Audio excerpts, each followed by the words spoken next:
The real secret, it's not what you know, it's a funny thing, money. So many smart people make bad choices. Why is that, you might wonder? It's often not about deep financial knowledge. It's about how we behave, how we react under pressure. Think about that for a moment. Our actions speak louder than our spreadsheets. My book, The Psychology of Money, explores this. It's not a manual filled with complex charts or difficult investing formulas. Instead, it looks at the human side, the way our minds interact with money. We often treat finance like a hard science, but it's much more about feelings and understanding our own quirks. Imagine two people saving for retirement. One is a math genius, a real numbers whiz, but they are impatient, always chasing quick wins. The other is just an ordinary person. They don't know fancy financial terms, but they save a little bit each month. They stay calm when markets get shaky. Who do you think often ends up better off? So let's dive into these ideas together. We'll uncover how our psychology shapes our finances. We will see why making good money decisions has less to do with intellect and much more to do with our behavior. It's about understanding ourselves better. This journey is about a human approach. Let's explore money through this fresh lens. What is real wealth anyway? It's often not the flashy car or the giant sprawling house. True wealth is often invisible. It's the money not spent, the assets working quietly for you. We see possessions and assume riches. But wealth is more subtle than that. Psychology helps us see wealth differently.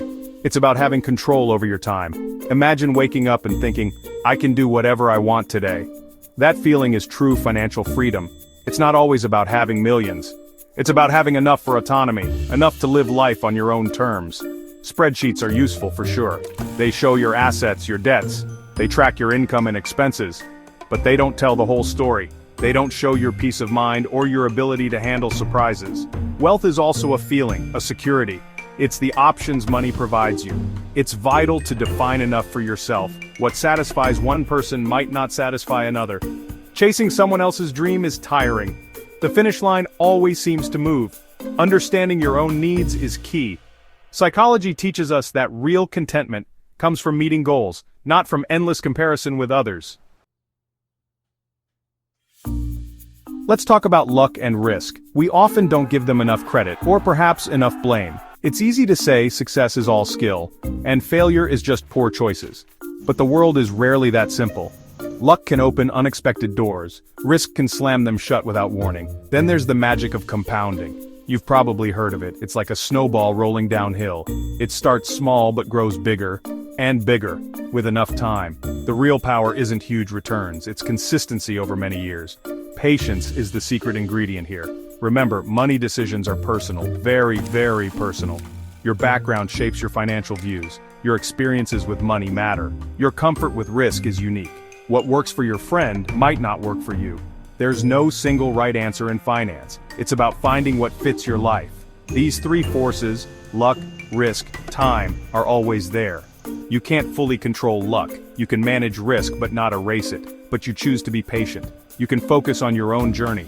Understanding this helps you build a plan that can weather life's storms and keep you moving towards your goals. Section 4. Simple truths for building your fortune. Saving is key. It's often more vital than investing genius. You could be the best stock picker, but if you save nothing, it means little.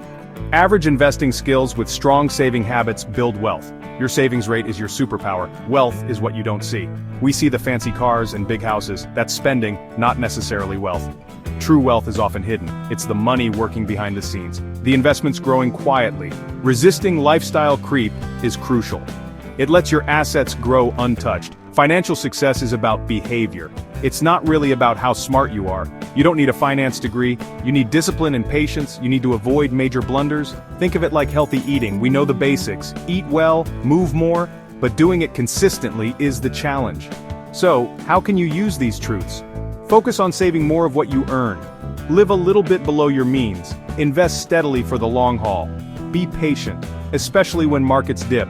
Understand your own emotional triggers. Don't chase get-rich-quick schemes. These simple actions are very powerful. Section 5. Looking inward. Your personal money story. Take a moment for some self-reflection. Think about your own relationship with money. What are your deepest money beliefs? What drives your spending habits? Are your choices logical or emotional? Understanding your own psychology is the very first step towards making better financial decisions. Building wealth is a long journey. It is a marathon, not a quick sprint. The most important thing isn't timing or picking the absolute best investment. It's about staying in the game. It's about endurance and consistency, sticking to your plan year after year. That's what truly builds lasting wealth. Success with money is personal. It's not just about a big bank balance, it's about reaching your own goals. It's about having peace and security. It's about controlling your time. Define what financial success means to. Don't let others set your targets. Align your money with your values. So, here's a question to ponder.